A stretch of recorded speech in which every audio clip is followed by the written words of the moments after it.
Alors, salut à tous. On va essayer de progresser avec notre programme d'ingénierie de fondation là.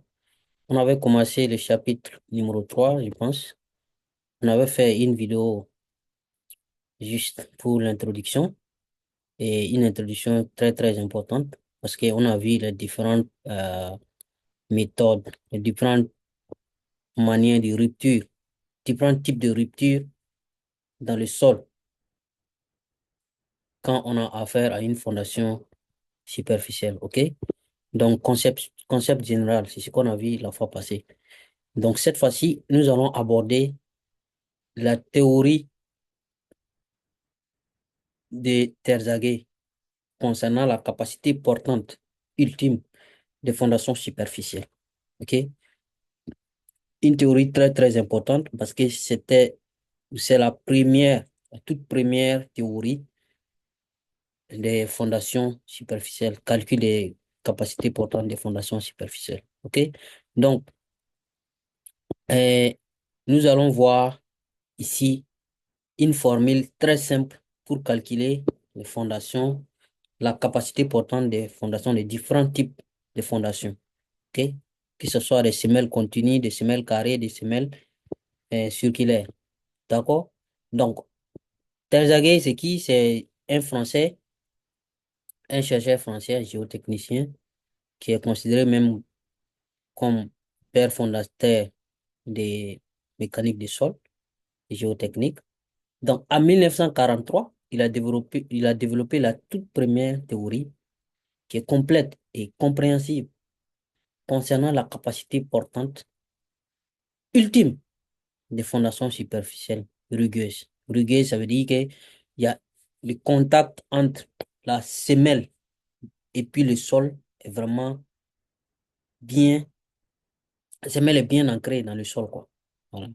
Par exemple, si vous faites une semelle préfabriquée, vous allez voir que c'est pas très, le contact n'est pas parfait. Donc, quand on parle de capacité portante ultime aussi, vous devez savoir, on a expliqué ça la fois passée. C'est quoi la capacité portante? C'est quoi la capacité portante ultime? On a expliqué ça.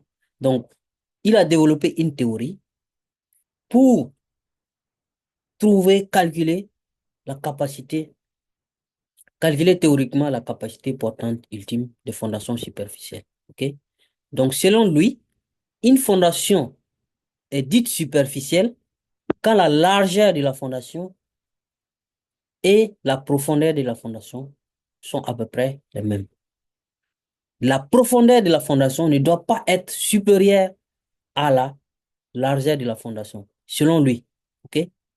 C'est ça qu'il a défini comme fondation superficielle, peu profonde.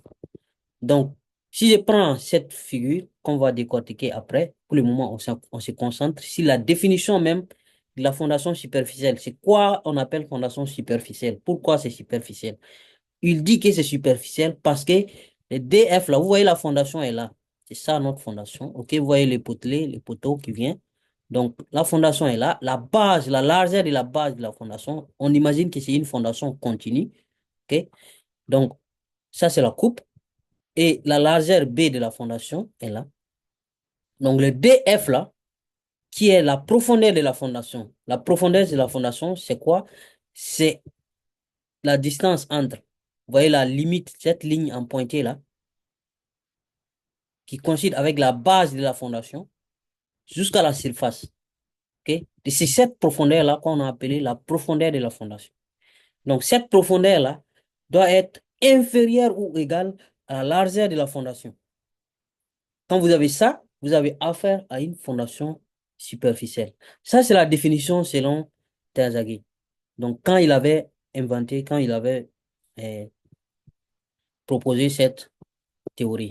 Maintenant, il y a des chercheurs qui ont fait aussi des recherches après ça, après Terzaghi, et puis ils ont vu que, bon, en réalité, on peut aller jusqu'à une profondeur 3 fois, 4 fois la profondeur, la largeur de la semelle.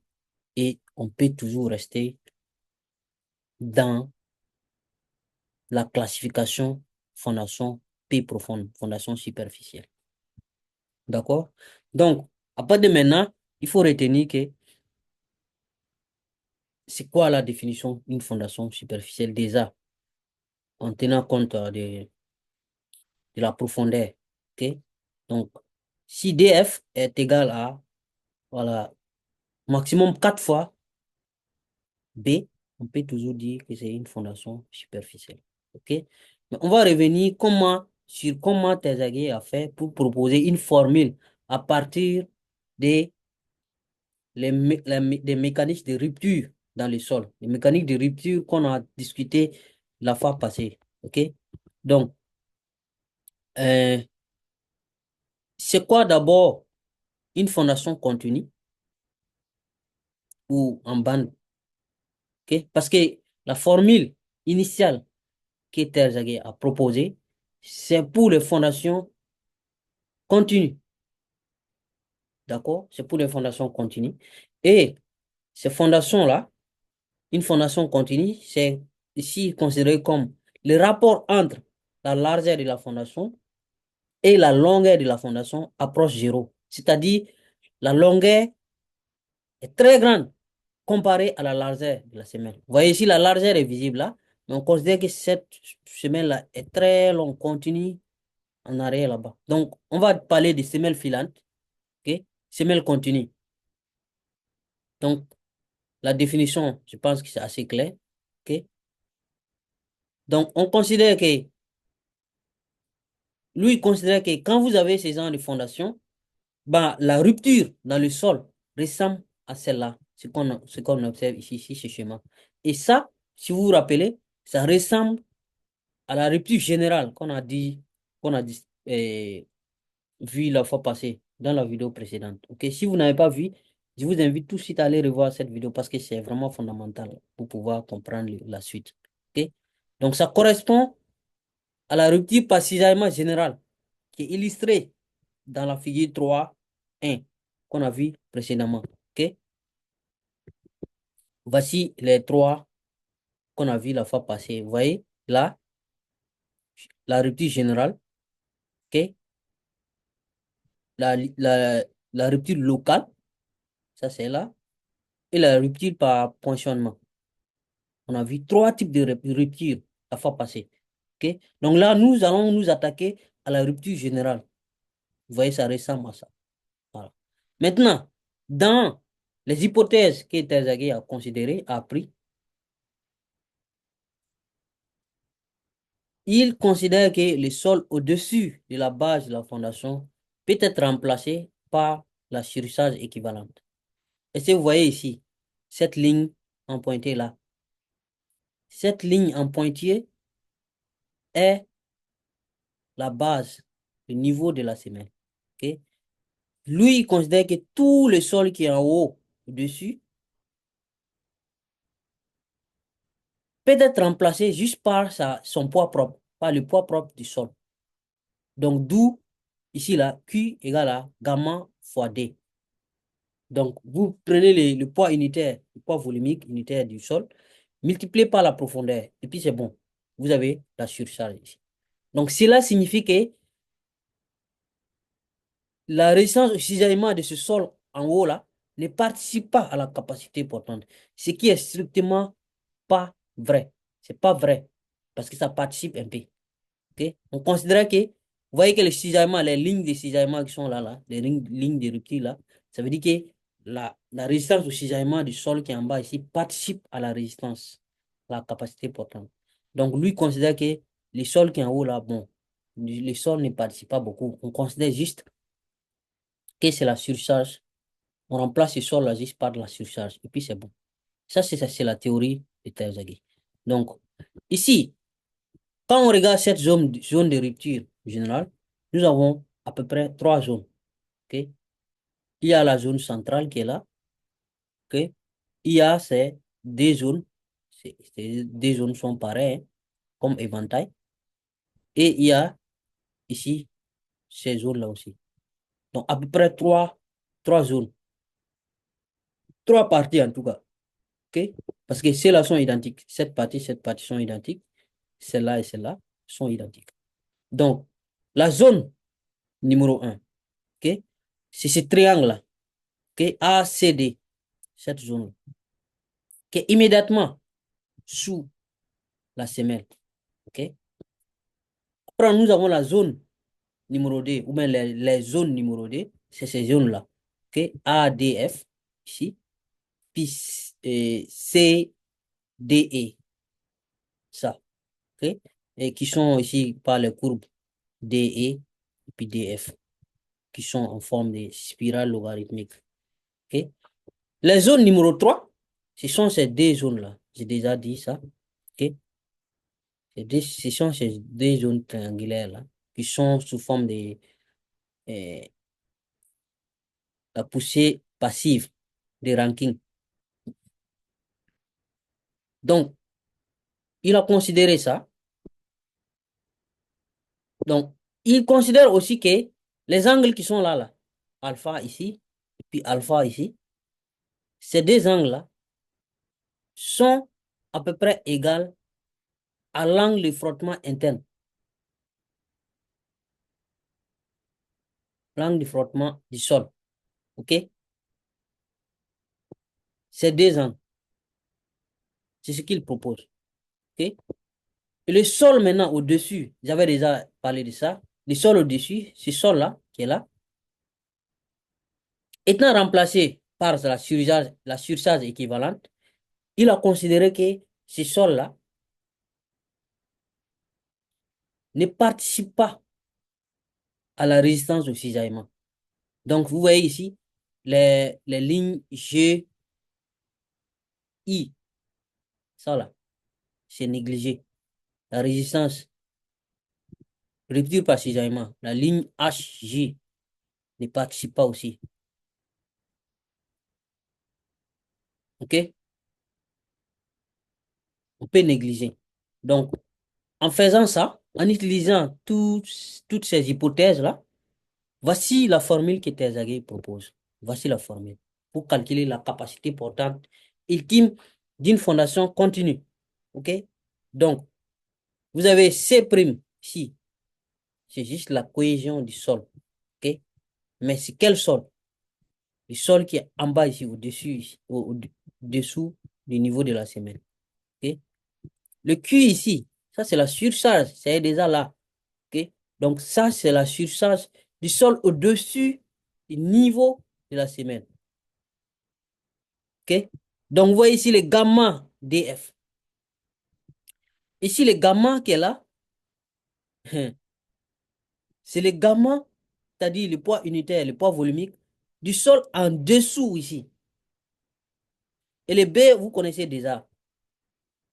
Pourquoi je parle de dessous, dessus, du niveau, cette ligne-là, elle est importante. Pourquoi? Parce que souvent, vous avez juste un sol qui est remblé ici, au-dessus de la semelle.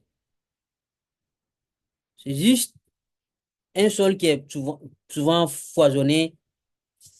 C'est moins dense que le sol qui est en bas. Donc, le gamma du sol qui est en haut là n'est pas pareil que celui d'en bas. Souvent, même souvent, c'est la même chose, mais souvent, c'est pas pareil. OK? Le sol qui est en haut là. Souvent, vous avez aussi des sols avec des différentes, comment on appelle? Différentes couches, multicouches. Un sol multicouche. OK? Donc, en ce moment, tout va changer. La formule même ne sera pas pareille. Moi-même, dans ma thèse de doctorat, il y a une partie qui parle des fondations capacité portante avec quand on a des sols multicouches. Donc, anyway, le gamma qui est utilisé pour calculer le Q là, c'est-à-dire ici là, vous voyez la formule gamma fois DF là, c'est le gamma du sol au-dessus, en haut de cette ligne, ce qui est le sol qui est en haut. Mais le gamma qui est là, hein, c'est le gamma d'en bas, du sol qui est en bas. Souvent, les deux sont pareils. Si on vous donne un exercice, les deux sont pareils, souvent. Il n'y a pas de problème. Mais souvent, un professeur qui veut vous tromper, ou bien dans le projet, vous avez, c'est mieux qu'on parle de projet, parce que c'est pas seulement aller faire les devoirs, prendre des notes, et puis passer. Il faut aussi aller vers le projet. Donc souvent, c'est pas la même chose. Le sol qui est en haut est foisonné, donc le poids unitaire souvent n'est pas pareil. Et souvent ici, vous avez la fondation souvent est fondée sur un sol bien en forme. Quand je dis en forme, j'avais dit bien résistant, ok? Qui est peut-être en haut ici, le sol n'est pas trop résistant. Donc, c'est pas la même chose. Ça, c'était juste une parenthèse, mais c'est très important que vous compreniez. On est d'accord, hein? Donc, ici, voici la formule qu'on nous a donnée. On est d'accord? Voici la formule. Maintenant, c'est quoi NC, NQ, NQ et puis N gamma? OK? Donc, le C', c'est la cohésion du sol. Gamma, c'est le poids unitaire. Et Q, c'est la surcharge. OK? Donc, les deux gamma là, je répète, ne sont pas forcément égaux. Voilà. Le gamma qui est utilisé ici et le gamma qui est utilisé pour calculer le Q là, ne sont pas forcément égaux. Voici ces gamma là et ces gamma. Donc, NC, NQ et puis N gamma là, c'est ça on appelle les bearing capacity factors, les facteurs de capacité portante, les coefficients là. OK? Et ces coefficients là, de capacité portante là, ne dépendent que de l'angle de friction, l'angle de frottement interne du sol. OK? Le fil. Donc, on va voir tout de suite. Je remets la formule ici, et puis le schéma. Voici les facteurs. Comment on peut les calculer? Les NC, voici sa formule. Vous pouvez aussi l'obtenir à partir de NQ. C'est même NQ qui est obtenu par cette formule. Et N gamma est obtenu par cette formule. Donc, ici, là, les cas, là, c'est juste le coefficient de poussée, coefficient de pression passive. Donc, vous voyez que dans les trois, là, la seule inconnue, c'est les phi, c'est-à-dire l'angle de frottement interne du sol. C'est la seule inconnue. Vous pouvez donc facilement trouver tous les coefficients là, NC, NQ, puis N gamma, en juste calculant comme ça. Donc, vous pouvez faire ça, ces calculs dans un fichier Excel, vous-même, juste en calculant. Ou bien souvent, on vous donne ça facilement ici. Voici, on vous donne dans les tableaux ici, avec phi de 0 jusqu'à ici 50. 50 qui est quand même la valeur peut-être limite maximale que vous pouvez avoir pour un sol. Voilà. Bon, souvent, ça peut dépasser, mais voici, donc, calculer pour vous ici. Vous allez voir que ces, ces coefficients-là, ce sont les coefficients en utilisant ces formules Terzaghi. Maintenant, il y a d'autres coefficients proposés par d'autres chercheurs qu'on va voir après. OK? Qui sont venus corriger un peu, dire que bon, on va changer un peu ces formules. Mais ça part toujours, c'est toujours en fonction des phi, de l'angle phi. Toujours. Voilà. OK? Donc, là, rappelez-vous que nous sommes dans le cas de rupture générale et semelle continue. OK? Cette formule, c'est pour semelle continue. Maintenant, quand nous avons affaire à une semelle carrée ou une semelle circulaire, comment on va faire? Ce qui est le plus souvent sur les chantiers, vous avez des semelles carrées. En ce moment, comment vous allez faire? OK? Donc, ça, c'était pour une semelle continue. OK? Si vous avez maintenant semelle carrée ou circulaire, comment vous allez faire? Donc, voici la formule pour les semelles carrées. OK? Donc, dans le cas de semelles carrées, les B là, en ce moment, c'est juste. Parce que semelle carrée, ça dit les quatre côtés sont égaux. D'accord? Voilà, les quatre côtés sont égaux. Donc, pour une semelle carrée, voici ce que vous avez. Regardez ici, 1,3 à la différence. Ici, il n'y avait rien. C'était 1. OK? Ici, vous avez 0,5. Un demi, c'est 0,5, hein, on est d'accord. Mais là, vous avez 0,4. Donc, c'est ça qu'on va appeler coefficient de forme, facteur de forme. OK? Facteur de forme. C'est-à-dire, pour une semelle continue, c'est 1 et puis 1 demi. Pour une semelle carrée, c'est 1,3 et 0,4. OK? Mais vous voyez que celui qui est au milieu là, la surcharge là, imperturbable, hein. OK? Cette partie-là, on ne la touche pas. C'est seulement ici, que ça change. C'est important pour vous de savoir ça. OK? Maintenant, pour une semelle circulaire, on va revenir sur les facteurs, le coefficient de forme là aussi, hein. Voilà, parce qu'il y a une formule généralisée. Voilà. Parce que là, vous voyez qu'il n'y a pas à faire des semelles euh, rectangulaires, par exemple. Mais ça va tomber dans ce lot-là, à peu près. Mais anyway, semelle carrée, vous avez ça. Semelle circulaire, maintenant, c'est ça. Mais au niveau des semelles circulaires, les B là, ça va représenter le diamètre de votre semelle en ce moment. Parce que là, vous n'avez plus de côté, ni de longueur, ni de largeur. Voilà. Le B, ça sera donc le diamètre de votre fondation. OK? Là aussi, vous avez 1,3. Vous voyez, le même 1,3 qui était là. Là, c'était 1. Mais ici, vous avez 0,3. C'est ça la différence. Là, donc là, vous avez 0,3, 0,4 et 0,5. OK?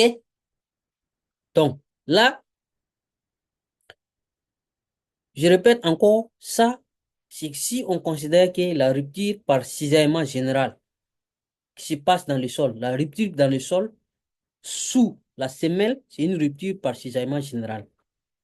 Mais si vous vous rappelez, on a vu trois types de ruptures pour trois conditions, trois types de sol. C'est-à-dire trois. On a vu aussi dans quelles conditions chaque type de rupture se produit. Ça, c'est dans euh, la partie précédente de ce chapitre. On a vu ça. Donc, retenez que ça, les trois là, ok, continu, carré, circulaire, c'est pour rupture par cisaillement général. Maintenant, qu'est-ce qui se passe si la rupture dans le sol là n'est pas une rupture générale? Si c'est par exemple une rupture locale ou bien une rupture par poinçonnement, qu'est-ce qui se passe? Est-ce que vous allez utiliser les mêmes formules? C'est ce que les gens font. Le plus souvent, ils ne considèrent pas la différence de rupture. Ils prennent seulement cette formule-là, ces trois-là, et puis ça passe. Alors que ce n'est pas le cas. OK? Donc, la méthode, le mode de rupture par cisaillement local, souvent ça arrive dans le sol. Donc, en ce moment, il y a une modification qui s'impose. Vous voyez, je rappelle ici les trois modes de rupture. Cisaillement général, rupture locale et rupture par poissonnement. Donc, nous allons nous attaquer à cette rupture-là maintenant, ici. Donc là, qu'est-ce que vous avez? Qu'est-ce que vous allez avoir? Quelles sont les modifications que vous allez apporter? Donc, voici les trois. Vous voyez ici les trois, hein? Continu, carré, circulaire. Là, c'est pareil. Semelle continue, semelle carré, semelle circulaire. Donc, vous voyez les coefficients, comment les coefficients ont changé. D'abord ici, on parle de NC, NQ et puis N gamma. Là, on parle de NC prime, NQ prime, N gamma prime. Donc là, on a ajouté des primes. C'est pour dire que ce ne sont pas les mêmes. Vous voyez ici les NC, NQ, N gamma, là, les formules qui sont là, c'est pour rupture générale. Maintenant, quand il s'agit de rupture, j'allais dire euh, locale, si j'aille mal local, là, ça ne sera plus ces mêmes équations. Ok, là, on a N prime, NC prime, NQ prime, N gamma prime, qui est dans toutes les trois formules. Mais ce n'est pas tout. Il y a aussi les coefficients qui sont différents. Par exemple, vous voyez ici, comparé là à là. Vous avez 2 tiers ici, alors qu'ici, c'était 1. Vous avez un demi ici, un demi ici. Là, il n'y a rien qui a changé. Donc, c'est ici qui a changé. Là, les coefficients aussi ont changé ici. 0,86, 7, 867. Là, c'est 0,4. OK? C'est lui-là qui a changé. Ici aussi, celui-là a changé. 0,867. Ici, c'est 1,3. Donc, voici la différence. Voici la conséquence que la différence des modes de rupture apporte dans la formule pour calculer la capacité portante de vos semelles. Donc, si vous voulez construire votre maison, il faut savoir la capacité portante de vos semelles. Sinon, ça ne va pas le faire. Donc, eh, comment on obtient les N primes là? Les NC prime, NQ prime, N gamma prime. Comment on les obtient? NC prime, NQ prime, N gamma prime. OK? C'est obtenu en juste remplaçant l'angle. Vous voyez l'angle phi qu'on avait au départ, qu'on avait utilisé. Cet angle-là, on le modifie par, en utilisant cet angle-là. Phi bar là, qui est égal à ça. Vous voyez? Tangente moins de 1 demi de tangente de phi. Pour obtenir un, un angle, un nouvel angle. Et c'est ce nouvel angle-là, vous allez prendre, utiliser les mêmes formules-là, maintenant, pour chercher. Donc, on utilise les mêmes formules, mais pas les mêmes angles. Ça sera un angle modifié. Et pour venir calculer maintenant. J'espère que vous avez compris. OK? Donc, voici un tableau qui montre la variation de n prime C, n qui prime, n gamma prime là. OK? On a calculé pour vous. Voici, cadeau. Quand phi égale à de 0 jusqu'à 50. Donc, si vous avez rupture par cisaillement local, voici ce que vous devez utiliser. OK? Voici donc ce que vous devez utiliser comme euh, valeur, pour donc calculer la capacité portante. OK? Il y aura après plusieurs modifications de cette formule-là, vous allez voir. OK? Donc, je pense que pour aujourd'hui, c'est tout. Mais il y aura beaucoup de modifications. Après, on va voir. Les gens ont modifié, apporté des modifications pour considérer l'inclinaison de la semelle, l'inclinaison de la charge. Même si vous avez fondation sur une pente, ok, souvent vous avez besoin de faire des fondations, et, par exemple les ponts, et puis vous avez le culé là sur une pente. Donc, vous voyez souvent des ponts dans les montagnes là. Comment vous faites? Vous devez considérer souvent fondation sur les pentes. Donc, tout ça là, c'est des choses qu'on va apporter après, qu'on va euh, discuter après. On va voir qu'est-ce qu'il faut considérer dans ce cas. OK? Donc, ça sera tout pour aujourd'hui là, pour cette vidéo. J'espère que vous avez appris quelque chose. Donc, on va juste arrêter là. Merci beaucoup pour votre temps et à très bientôt. Merci.